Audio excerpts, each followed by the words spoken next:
So in Buster's first tournament with Cloud9, they bomb out in groups in IEM Katowice. Now, this move was heavily criticized by a lot of people, and even myself threw a lot of questions about why they would replace Inters with Buster. And I would say that this last tournament was actually the worst they've looked since they joined Cloud9. Now, was this all Buster's fault? Is the team doomed?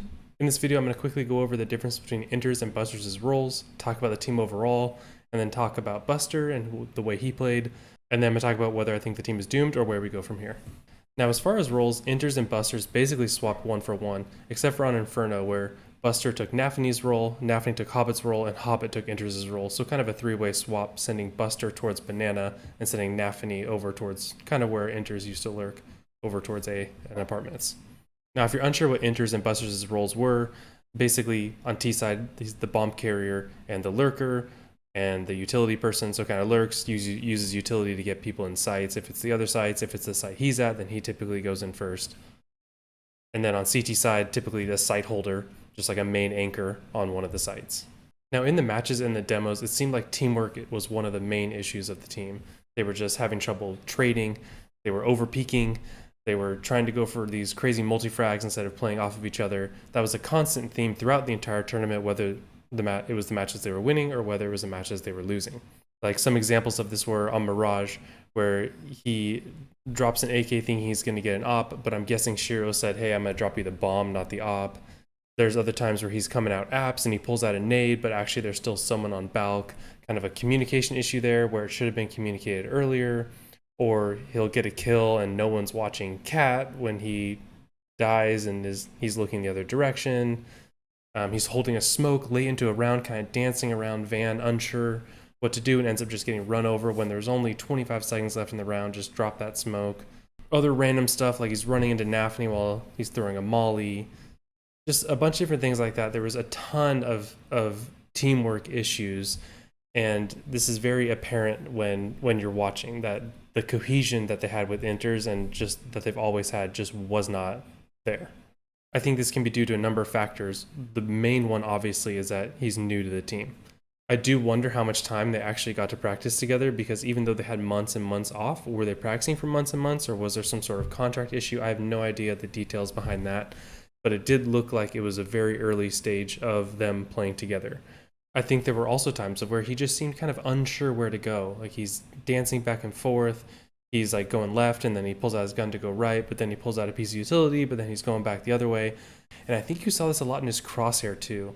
I noticed that there were a lot of times where his crosshair was not where it should be. His crosshair is pointing into a wall, or he, instead of holding an angle where the enemy can come, he's kind of like turning and like looking into the door, or kind of having this habit of like turning while he's listening. And I just think that his crosshair placement in general when peeking could be better. So hopefully that is attributed to the new teamwork and just all the cognitive brain power that has to go into being in a new team and like listening to a new team. And this is something I talked about before with our old lineups. When you constantly have new roster changes or you just have a roster change, so much more thinking has to be going on up here. Like how long had this roster been together? Everything was very instinctual, playing off each other. So there wasn't a lot of like headspace going on. They could really just focus on their gameplay. Whereas now you can clearly see it when watching Buster's demos that his headspace is very much tied into what should I be doing? Where should I be looking? Where are my teammates? And he isn't focused necessarily exactly on getting that kill, holding that exact angle, peeking it exactly right. And this kind of brings me to my next point as well, where I thought he looked really rusty. There was so many pieces of missed utility, missed mollies, trying to throw a nade when actually there's still an enemy there, running into teammates, missing a smoke that then forces Axile off of a balcony, so Axile can't hold the close with the SMG anymore and ends up getting run over when he goes pit. There was multiple times where he tries to jump up onto a spot, like do like the quick crouch jump, and misses or jumps too high and ends up dying. Other times where he's aiming at nothing or aiming directly at a teammate. Like there's one example where he's like aiming at nothing and then he does a quick switch and then he accidentally dinks Hobbit, and just in that whole situation he wasn't actually covering anything and wasn't really helping the team in any way in that take. There's also an example where it's clear that he doesn't know what to do versus the player that's half wall and he's back, but he's trying to help them with utility. So he ends up running through a molly to try and help this player with the utility and loses all but 12 of his HP just trying to help out because he didn't know what to do. And then also, like I said earlier, there's the issue of over peaking where instead of waiting for his team to come, waiting for NAF to come around into sight, or waiting for the other B player on Ancient to be able to do a cross trade, wide swings, tries to get a multi-kill and ends up dying, and they lose the whole site because now it's they're running in versus one, or they're running in versus the whole site is lost because instead of playing patient, overpeaked died, and now they have everything. He does do some quick switching, which is a pet peeve of mine. It's not as bad as some players we've had in the past, Floppy, but he does do it when he's holding angles that they could easily walk into at that moment. But overall, the honest truth is that the team looked very bad in this tournament, and I think Buster actually looked pretty bad as well. But when watching the demos, I got the sense that all of these problems are fixable. I didn't get the sense that this was a dire situation. I actually felt better watching the demos, kind of watching all these screw ups, because he's still a professional player. Like, missing these mollies, missing these smokes in these high intense situations, instead of throwing the nade in the correct spot, ends up throwing it off the wall and then over peaking, stuff like that.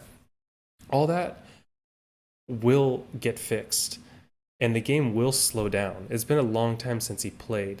And so it really just felt like someone who hasn't played in a long time, or you could even compare it to like what a rookie looks like, where everything just feels like it's too fast and they can't comprehend everything that's going on, and they're trying to listen and try and do the right thing.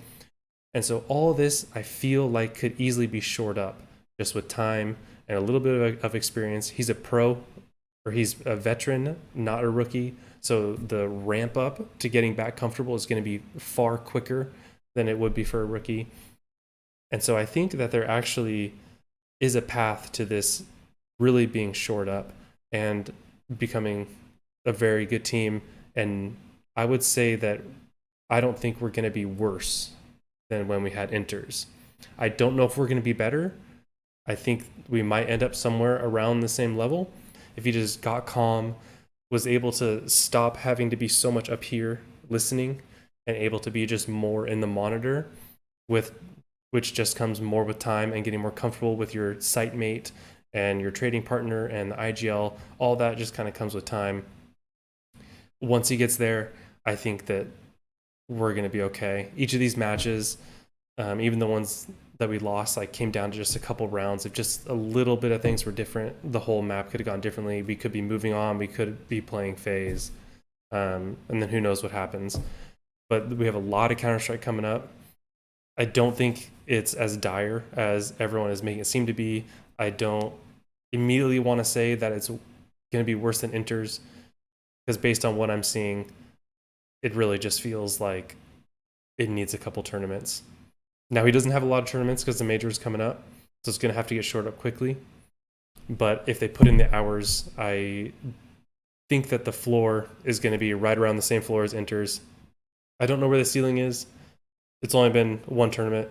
The ceiling's probably going to be right around the same as Inters, and at the end of the day, it's probably not going to end up mattering a whole lot, because it's still going to be Shiro, it's still going to be Exile, and it's still going to be whether we can call good matches.